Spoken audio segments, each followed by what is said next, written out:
Bonjour à tous, bienvenue sur Sensation. Aujourd'hui, je reçois Rodolphe Lemercier. Bonjour. Bonjour. Vous êtes directeur adjoint et formateur à la maison familiale rurale de Bernay.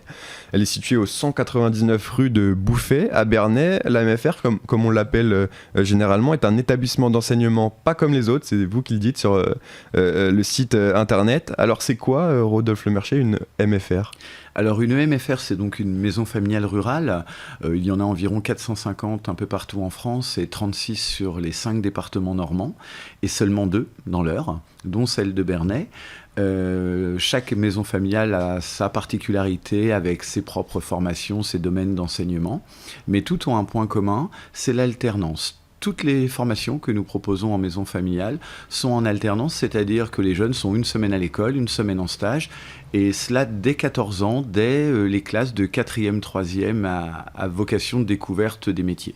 Donc c'est vraiment pour faire découvrir le monde de l'entreprise le plus jeune possible, c'est ça ? C'est exactement ça. On accueille donc dans les classes de 4e, 3e, par exemple, des jeunes qui ont 14, 15 ans, qui quittent le collège par choix, parce que un enseignement temps plein pour eux, c'est compliqué. Ils ont déjà envie de goûter le monde de l'entreprise, d'expérimenter des métiers, de faire leurs propres expériences professionnelles.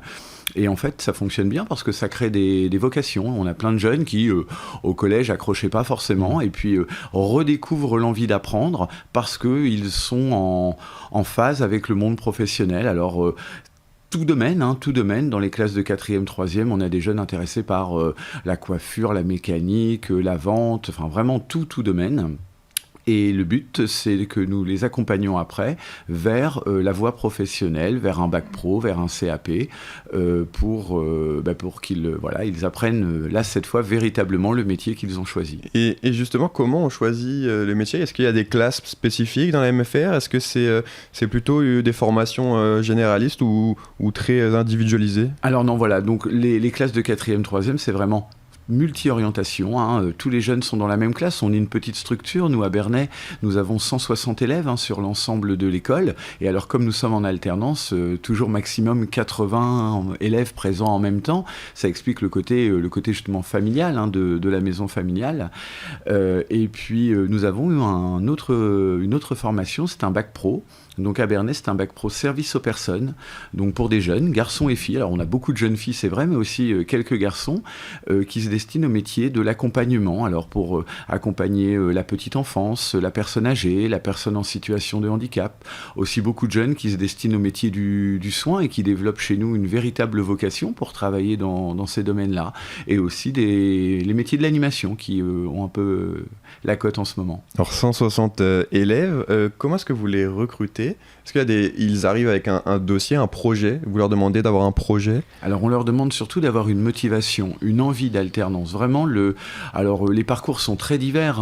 Certains jeunes ont connu des embûches, que ce soit personnelles ou scolaires, mais leur point commun, c'est l'envie. L'envie vraiment d'avancer dans leur parcours. Et nous, on est là pour les accompagner au mieux à cela. Et quand je vois les réussites que nous avons aux examens, par exemple, ça fait plusieurs années que nous avons 100% de réussite au bac pro, donc c'est plutôt encourageant. Et puis l'orientation, les débouchés qu'il y a derrière, on a un très bon taux d'employabilité pour nos jeunes. Donc ça fonctionne vraiment et les familles reviennent vers nous parce que on communique bien sûr pour se faire connaître toujours plus, mais c'est surtout le bouche à oreille en fait qui nous permet d'avoir tous les ans 160 élèves. Les familles parlent de nous de façon très positive et nous font confiance, je pense. En décembre 2020, vous êtes devenu un centre de formation et d'apprentissage, le premier CFA à Bernay. Qu'est-ce que ça change pour vous comme statut ? Alors, concrètement, ça ne change pas grand-chose, c'est beaucoup d'administratifs et tout, mais c'est surtout une nouvelle offre qui nous permet de proposer à nos familles, à nos jeunes. En fait, certains pourront suivre ce bac pro service aux personnes sur les classes de première et terminale en changeant de statut. Ils ne seront plus simplement des alternants, en stage donc, mais certains, quelques-uns chaque année, pourront avoir le statut d'apprenti. Donc les domaines sont divers. On peut imaginer que les crèches, les maisons de retraite, les hôpitaux, qui sont souvent en peine pour recruter, fassent connaître leur métier en accueillant des apprentis. Alors c'est un peu nouveau dans le domaine de l'apprentissage, c'est très courant dans les domaines comme la boulangerie ou la mécanique ou des métiers comme ça. C'est vrai que le domaine du service à la personne n'est pas encore dans cette démarche d'apprentissage, mais on fait le pari que ça va venir et que ce sera gagnant-gagnant. Donc être devenu un CFA, ça vous permet d'être plus flexible sur les formations que vous pouvez proposer aux jeunes ? Surtout sur les publics accueillis. Parfois, on a des jeunes qui s'intéressent au service à la personne passé une vingtaine d'années, et reprendre un bac pro, c'est parfois compliqué passer un certain âge, alors que le reprendre avec la motivation de l'apprentissage, qui permet d'avoir un petit salaire tous les mois, d'avoir un autre statut, d'être salarié et pas seulement élève, ça peut permettre à certains jeunes de renouer avec les études et l'envie. En mars, vous allez organiser les traditionnelles portes ouvertes. Distanciel, présentiel, est-ce qu'on en sait plus Alors, ou pas ? grande question. Là, par exemple, actuellement, nous avons transformé notre porte ouverte du mois de janvier par les mercredis de l'orientation. Donc, en fait, on accueille tous les mercredis jusqu'à début mars les familles sur rendez-vous pour essayer de garder ce côté familial, ce côté lien direct. Ce lien exactement avec les jeunes et leurs familles. Et puis, ça fonctionne bien parce que, alors qu'on est vraiment très tôt dans le processus de recrutement, on a déjà une trentaine de rendez-vous sur l'ensemble de nos deux filières. On a plein d'appels, donc là-dessus, on n'est pas inquiet. Par contre, on tient à faire les choses bien et à pouvoir continuer à accueillir les familles correctement et surtout à permettre aux jeunes de ne pas se tromper s'ils viennent chez nous, que ce soit vraiment leur envie, leur projet et que ce soit leur choix. En termes de stage, d'alternance, comment est-ce que vous faites pour accompagner les jeunes ? Est-ce que vous les aidez à trouver des entreprises ? Est-ce qu'il y a des partenariats qui se sont installés ? Alors la maison familiale, c'est environ 500 maîtres de stage différents chaque année. Alors il y a les maîtres de stage récurrents, ceux qui ont l'habitude de fonctionner avec nous, qui nous font confiance, qui croient dans l'accompagnement de stagiaires pour développer leur métier et leur passion. Et puis tous les ans, on a de nouveaux maîtres de stage qui s'ajoutent à la liste sur l'ensemble du territoire de l'Eure. On a cette particularité de recruter des jeunes sur quasiment tout le territoire. Les familles et les jeunes sont acteurs de leur recherche de stage. Alors bien sûr, on les conseille, on les aide, mais c'est véritablement en fonction de leur projet. Ils doivent aussi s'opérer une rencontre, et puis une rencontre avec le maître de stage et le jeune. Un maître de stage, et ça peut se comprendre, pourra dire non à un jeune parce que la rencontre n'est pas là et dire oui à un autre jeune. Donc voilà. Il sent plus d'atomes crochus avec un jeune qu'un autre. Il faut vraiment qu'il y ait cette adéquation entre le patron, le maître d'apprentissage ou le maître de stage selon le statut et le jeune. Enfin, pour terminer, je souhaiterais évoquer avec vous le dispositif prépa-apprentissage. Alors, présentez-le nous un peu.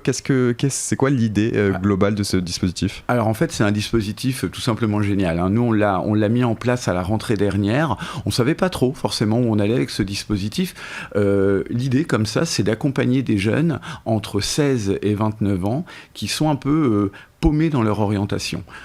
Avec des profils très très divers. On a par exemple des jeunes qui ont tout juste 16 ans, qui se sont lancés dans une voie professionnelle sans la connaître et qui en sont déçus.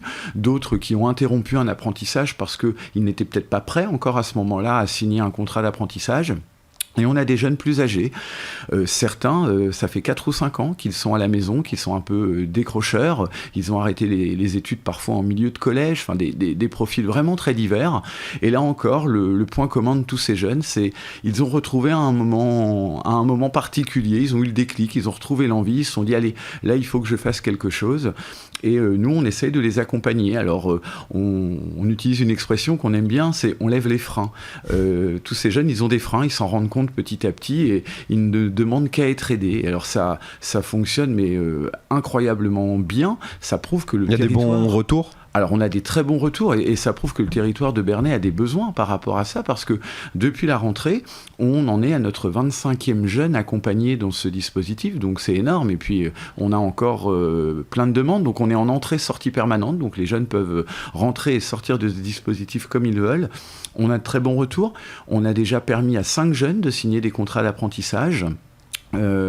on a encore d'autres contrats à venir. Et d'ailleurs, c'est peut-être l'occasion de lancer un appel aux entreprises du secteur pour, s'ils ils ont envie d'avoir des jeunes qui découvrent leur métier, qu'ils nous contactent. Nous, on a plein de jeunes qui sont pleins d'envie et plein de motivation. L'appel est lancé. Merci beaucoup, Rodolphe Mercier, d'avoir été avec nous sur Sensation. Je rappelle que vous êtes le directeur adjoint de la MFR de Bernay. Et vous pouvez retrouver cette émission en podcast audio et vidéo sur notre site ou notre application Radio Sensation.